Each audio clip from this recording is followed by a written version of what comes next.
नमस्कार मित्रांनो, तुमच्या सर्वांचं माझ्या यूट्यूब चॅनलमध्ये पुन्हा एकदा हार्दिक स्वागत आहे। आणि सध्या आहोत आपण पूर्णा जंक्शनच्या प्लॅटफॉर्म नंबर 4 वर आणि या ठिकाणी आली आहे काचीगुडा नरखेड इंटरसिटी एक्सप्रेस। आणि पूर्णा जंक्शनला यायचं असं आपलं कारण आहे की आपण या ठिकाणी विद्युतीकरणाचा हा ब्लॉग बनवण्यासाठी आलेलो आहे। आणि बघायला गेलं तर प्लॅटफॉर्म नंबर 4 वर हे संपूर्ण इलेक्ट्रिकचं विद्युतीकरणाचं काम हे संपूर्ण झालेलं आहे। प्लॅटफॉर्म नंबर 4 वर संपूर्ण झालेलं आहे आणि बाजूला ज्या लाईन वगैरे आहे तिथेही संपूर्ण विद्युतीकरणाचं हे काम झालेलं आहे। या ठिकाणी बघायला गेलं तर हा दादरा आहे आणि या दादऱ्यावर सुद्धा हे काम चालू आहे। हे कामगार वगैरे तुम्हाला दिसत असतील बघा, हे कामगार वगैरे पण या ठिकाणी आहे विद्युतीकरणाचं काम करण्यासाठी। हे साईडला लावलेले लोकांनी हात वगैरे याला लावू नये म्हणून त्यासाठी। आणि बाजूला ही आपण बघायला गेलं तर ही चॉड लाईन म्हणू शकतो। इथं पण या चॉड लाईनवर पण विद्युतीकरणाचं काम चालू आहे। हे समोर आपल्याला या ठिकाणी वर्कर दिसत आहेत, हे काम करत आहेत। या ठिकाणी पण हे खाली बसलेले आहेत। जवळपास बघायला गेलं तर हे संपूर्ण काम या ठिकाणी झालेलं आपण म्हणू शकतो। थोडंफार जे राहिलेलं हे अंतिम टप्प्यामध्ये काम चालू आहे पूर्णा जंक्शनला। प्लॅटफॉर्म नंबर 4, 3, 2, 1 वर संपूर्ण काम झालेलं आहे। केबल वगैरे ओढण्यात आलेले आहेत। मागच्या 2-3 महिन्यापूर्वीच या ठिकाणी फार जोरात विद्युतीकरणाचं काम सुरू झालं होतं।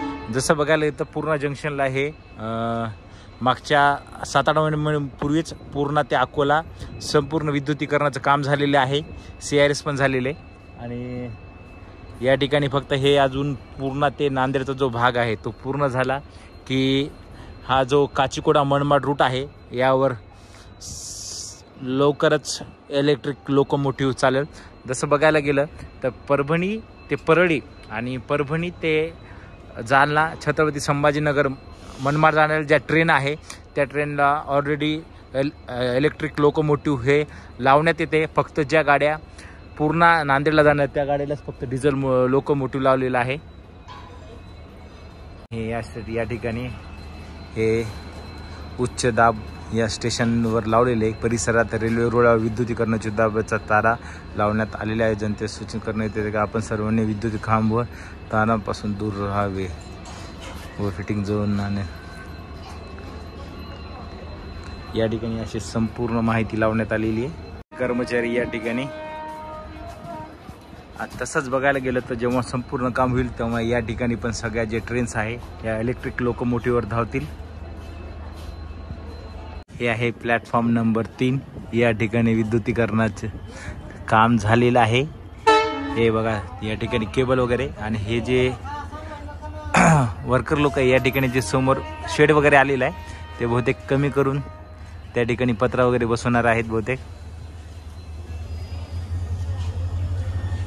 हे प्लॅटफॉर्म नंबर 2। त्या ठिकाणून पण बघायला गेलं तर संपूर्ण हे विद्युतीकरणाचे केबल वगैरे संपूर्ण काम झालेलं आहे।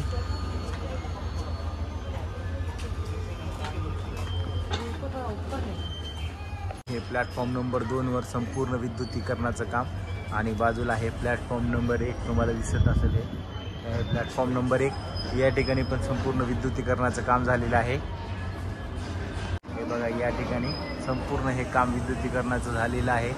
प्लॅटफॉर्म नंबर 1, 2 वर, 3 वर आणि 4 वर पण पूर्णा जंक्शनच्या काम झालेलं आहे। बघायला गेलं तर हे प्लॅटफॉर्म नंबर 1 आहे आणि ही आहे पूर्णा जंक्शनची जुनी ही पीट लाईन।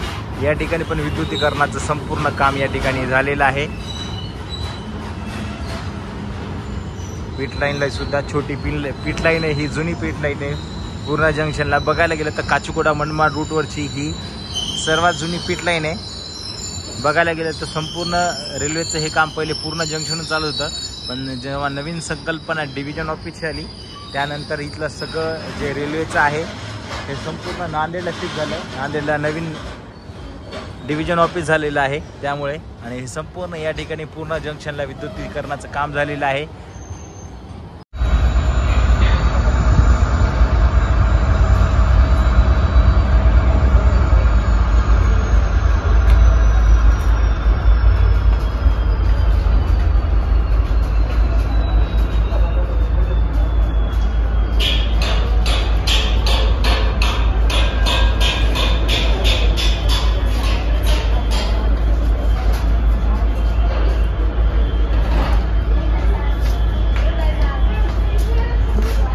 आणि बघायला गेलं तर पहिले या ठिकाणी प्लॅटफॉर्म नंबर 1च्या साईडला जुनं रेल्वेचं सगळे ऑफिसेस वगैरे होते आणि गाव बघायला गेलं प्लॅटफॉर्म नंबर 4कडे आहे.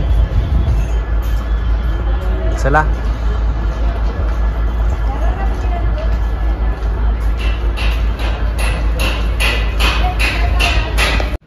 मित्रांनो, हा तुम्हाला पूर्णा जंक्शनचा विद्युतीकरणाचा ब्लॉग कसा वाटला काय मला हे कमेंट बॉक्समध्ये नक्कीच कळवा.